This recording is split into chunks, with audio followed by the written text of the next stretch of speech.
Assalamualaikum warahmatullahi wabarakatuh. Perkenalkan, nama saya Triananda Sabrina Akhiriani dari Universitas Al-Azhar Indonesia.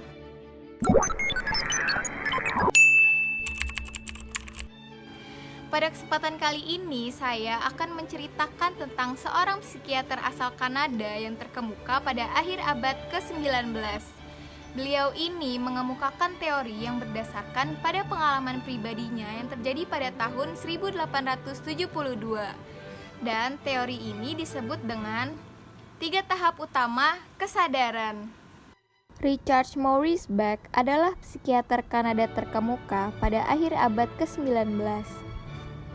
Beliau lahir pada tanggal 18 Maret 1837 di Medford, Britania Raya. Kemudian ia meninggal pada tanggal 19 Februari 1902 di London, Kanada. Lalu, apa sih yang membuat Maurice Beck dikenal banyak orang? Jadi, beliau mengemukakan teori bahwa ada 3 tahap utama dari kesadaran manusia. Yang pertama, ada sederhana kesadaran. Kesadaran jenis ini merupakan kesadaran yang sangat rendah, seperti kesadaran binatang, di mana kita hanya bisa tahu dan menerima informasi yang diterima oleh lingkungan tanpa bisa menyadari hal tersebut. Contohnya, binatang yang bisa mencium bau suatu hal di sekitarnya, tetapi binatang tersebut tidak bisa menyadari apa yang dilakukan olehnya. Yang kedua, ada kesadaran diri. Kesadaran ini lebih merujuk ke arah manusia, di mana manusia tahu apa yang terjadi pada orang di sekitarnya, dan ketika ia mengambil tindakan, ia tahu dan sadar apa yang dilakukannya. Yang ketiga, ada kesadaran kosmik. Kesadaran ini tidak bisa didapatkan oleh semua manusia. Ini adalah kesadaran tingkat tinggi yang bisa digambarkan layaknya pengalaman aneh yang tidak bisa ditalar oleh logika. Manusia dengan kesadaran kosmik akan menjunjung tinggi martabat kehidupan. Dia akan memelihara bumi, menjauhi segala bentuk tindakan yang merusak alam, menghargai sesama, berlaku adil, dan menjauhi segala perbuatan keji karena sadar bahwa dirinya dan mereka adalah berasal dari bumi yang sama. Kalian penasaran gak sih apa saja yang dilalui Maurice Beck hingga akhirnya bisa meneliti hal ini? Kita simak yuk perjalanan penelitiannya. Maurice Beck merupakan salah satu tokoh psikologi yang pertama kali menawarkan gagasan teori yang menempatkan model kesadaran manusia dan realitas sebagai elemen transpersonal yang terbuka dan melestarikan dogma agama. Beliau ini mengemukakan teori yang berdasarkan pada pengalaman pribadinya. Maurice Beck pernah bercerita, "Saat itu saya berada dalam keadaan tenang. Seketika, tanpa peringatan apapun, saya mendapati diri saya terbungkus oleh awan berwarna api. Untuk sesaat, saya memikirkan tentang api, tentang kebakaran yang tiba-tiba terjadi di kota besar.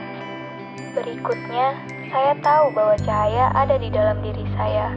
Segera setelah itu, datang kepada saya rasa kegembiraan.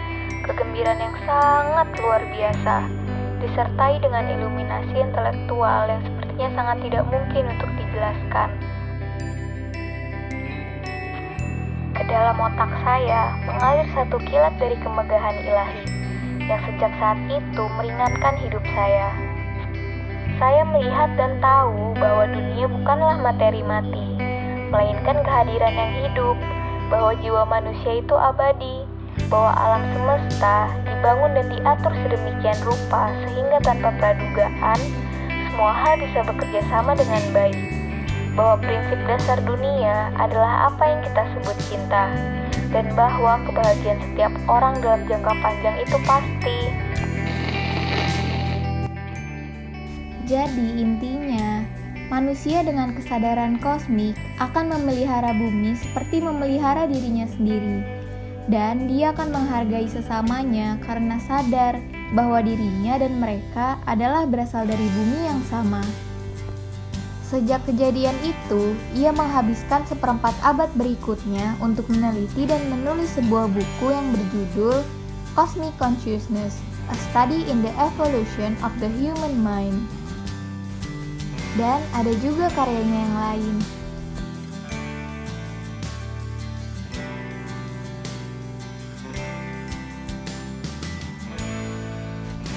Lalu, apa sih hubungan beliau dengan psikologi?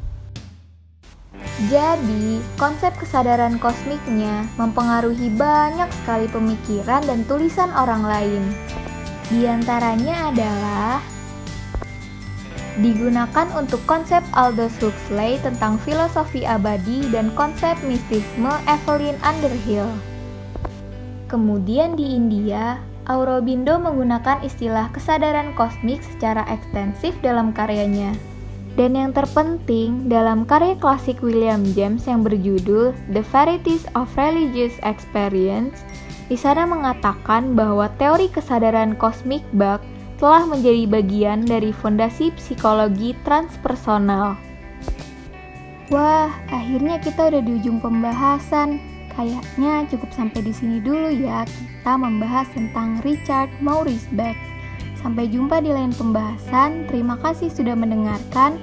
Wassalamualaikum warahmatullahi wabarakatuh.